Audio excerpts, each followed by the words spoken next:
প্রিয় প্রথম শ্রেণী ছাত্রছাত্রীরা, আর মাত্র কয়েকদিন পর তোমাদের সেকেন্ড ইউনিট টেস্ট পরীক্ষা। তাই তোমাদের পরীক্ষায় চূড়ান্ত সফলতা অর্জনের জন্য আজ আলোচনা করব বাংলা সাবজেক্টের অতীব গুরুত্বপূর্ণ একটি কোয়েশ্চেন পেপার নিয়ে। তাই ভিডিওটি প্রথম থেকে শেষ পর্যন্ত দেখো, কেননা তোমাদের স্কুলে এমন প্রশ্নপত্র আসবে। শুরু করছি আজকের আলোচনা। দ্বিতীয় পর্যায়ক্রমিক মূল্যায়ন পত্র 2026, বিষয় বাংলা, প্রথম শ্রেণী, পূর্ণমান 30, সময় 60 মিনিট। প্রথমে তোমাদের নিজেদের নাম, বিভাগ এবং রোল নাম্বার লিখবে। এই কোশ্চেন পেপারটি এনবিপি অর্থাৎ প্রাথমিক শিক্ষা পর্ষদের নির্দেশ অনুযায়ী নবপ্রবর্তিত পর্যায়ক্রমিক মূল্যায়ন পদ্ধতি অনুসারে নির্মিত। তাই প্রতিটি প্রশ্নের উত্তর পরীক্ষার আগেই মুখস্থ করে নাও, তাহলে বাংলা সাবজেক্ট নিয়ে তোমাদের আর কোনো দুশ্চিন্তা থাকবে না। দাগ নম্বর 1, সঠিক উত্তরটির নিচে দাগ দাও 1 গুণ 4 সমান 4। প্রথম প্রশ্ন নম্বর ক, রাম বনে ড্যাশ পারে, উত্তর হবে ফুল। পরের প্রশ্ন নম্বর খ, পাতু পাল আনে, উত্তর হবে চাল। নেক্সট প্রশ্ন নম্বর গ, ঠাকুরদা আছে আর আছে, উত্তর হবে ঠাকুমা। পরের প্রশ্ন, চুনোপুটি ড্যাশ সব, উত্তর হবে বাটা। এবার চলে এসো 2-এর দাগে, ক বিভাগের স্বরচিহ্ন সাথে খ বিভাগের নির্দিষ্ট স্বরচিহ্ন যুক্ত শব্দ দাগ দিয়ে মেলাও। 1 গুণ 3 সমান 3। স্তম্ভটি তোমরা দেখে নাও। প্রথমে দেখো আছে রিকার, তাই উত্তর হবে শ্রীগাল। তারপরে আছে হস্যিকার, উত্তর হবে শিকার। এরপরে দেখো আছে হস্যকার, উত্তর হবে পুকুর। এবার চলে এসো 3-এর দাগে, পূর্ণমাত্রা বর্ণকে লাল রং, অংশমাত্রা বর্ণকে সবুজ রং এবং মাত্রাহীন বর্ণকে নীল রং করো। প্রতিটি প্রশ্নের জন্য 1 নম্বর রয়েছে। দেখো 3টে বর্ণ রয়েছে, তালবস্য, উঙ্গ এবং ল। ল হচ্ছে পূর্ণমাত্রার বর্ণ, তাই ল বর্ণকে লাল করতে হবে। তালবস্য হচ্ছে অংশমাত্রার বর্ণ, তাই তালবস্যকে সবুজ রং করতে হবে। এবং উঙ্গ হচ্ছে মাত্রাহীন বর্ণ, তাই এই বর্ণকে নীল রং করতে হবে। তোমরা খুব ভালোভাবে রং করে নেবে। এরপর চলে এসো 4-এর দাগে, আগে বা পরের ফাঁকা ঘরে সঠিক ব্যঞ্জন বর্ণ বসাও। প্রতিটি প্রশ্নের জন্য 1 নম্বর রয়েছে। এই বক্সে দেখো ম রয়েছে, ম এর পরে হবে উন্তুজ, তারপরে রয়েছে ছ, ছ এর পরে বর্গীয় জ। নেক্সট ত আছে, ত এর পরের ব্যঞ্জন বর্ণ হচ্ছে থ।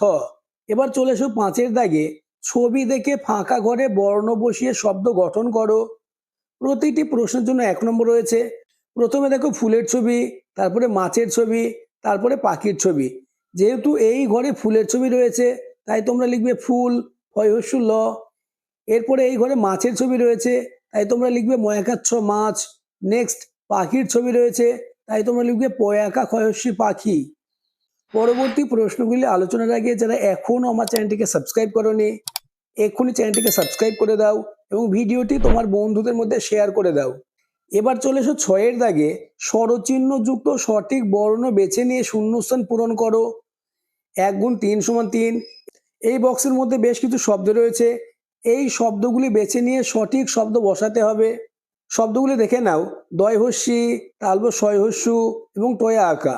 উত্তরটি দেখে নাও, দয় হস্যি লেখা রয়েছে, তোমরা বসাবে দয় হস্যি, দয় হস্যি, দয় হস্যি দিদি। এই ঘরে বয়াকা লেখা রয়েছে, তোমরা এই বক্স থেকে টয়াকা শব্দটি এই ঘরে বসাবে, বয়াকা টয়াকা বাটা। এই বক্সে দেখো প লেখা রয়েছে, তাই শূন্যস্থানে তোমরা লিখবে তালব শয় হস্যু, প তালব শয় হস্যু পশু। ইতিমধ্যে আমি তোমাদের জন্য ইংরেজি, অঙ্ক, স্বাস্থ্য ও শারীরশিক্ষা এই সমস্ত সাবজেক্টের এইরূপ গুরুত্বপূর্ণ কোয়েশ্চেন পেপার নিয়ে আলোচনা করেছি। যারা এখনো দেখোনি প্লে লিস্টে গিয়ে দেখে নেবে। এবার চলে এসো পরের পেজ, পেজ নম্বর 2, দাগ নম্বর 7, এলোমেলো বর্ণ সাজিয়ে সঠিক শব্দ গঠন করো। প্রতিটি প্রশ্নের জন্য 1 নম্বর রয়েছে। প্রথম প্রশ্ন দেখো, কয়াকা ল দন্তস্ব লেখা রয়েছে, এটিকে সাজালে হবে দন্তস্ব কয়াকার ল সকাল। নেক্সট গয়হস্যু দন্তন্য বয় একা লেখা রয়েছে, এটিকে সাজালে হবে বয় একা গয়হস্যু দন্তন্য বেগুন।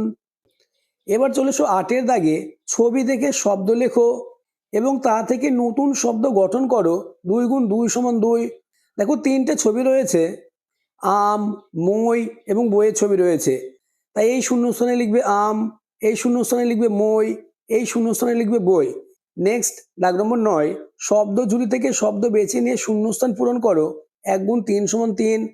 শব্দ ঝুড়ি দেখে নাও, জল, কয়কা এবং রং শব্দ রয়েছে, এই শব্দগুলি থেকে সঠিক শব্দ বেছে নিয়ে শূন্যস্থানটি পূরণ করতে হবে। প্রথম প্রশ্ন, থালা ভরা ড্যাশ মাছ, উত্তর হবে কই মাছ। পরের প্রশ্ন, মেঘে মেঘে ড্যাশ লাগে, উত্তর হবে রং। পরের প্রশ্ন, বুড়ি দাসী আনে ড্যাশ, উত্তর জল। নেক্সট এবং তোমাদের লাস্ট দাগ নম্বর 10, নিচের বাক্যগুলি দেখে সুন্দর করে হাতের লেখা করো। 1 গুণ 2 সমান 2। বাক্যটি দেখে নাও, নাম তার মতিবিল বহুদূর জল, হাঁসগুলি ভেসে ভেসে করে কোলাহল। এই বাক্যগুলি তোমরা খুব সুন্দর করে এই অংশে লিখবে। খুব ভালোভাবে লিখলে তবেই কিন্তু 2 নাম্বার পাবে। আজকের আলোচনা এই পর্যন্ত। তোমাদের স্কুলে বাংলা সাবজেক্টের এমন প্রশ্নপত্রই থাকবে, তাই প্রতিটি প্রশ্নের উত্তর পরীক্ষার আগে মুখস্থ করে নাও। আর চ্যানেলে নতুন হয়ে থাকলে চ্যানেলটিকে সাবস্ক্রাইব করে দেবে এবং ভিডিওটি তোমার বন্ধুদের মধ্যে শেয়ার করে দেবে।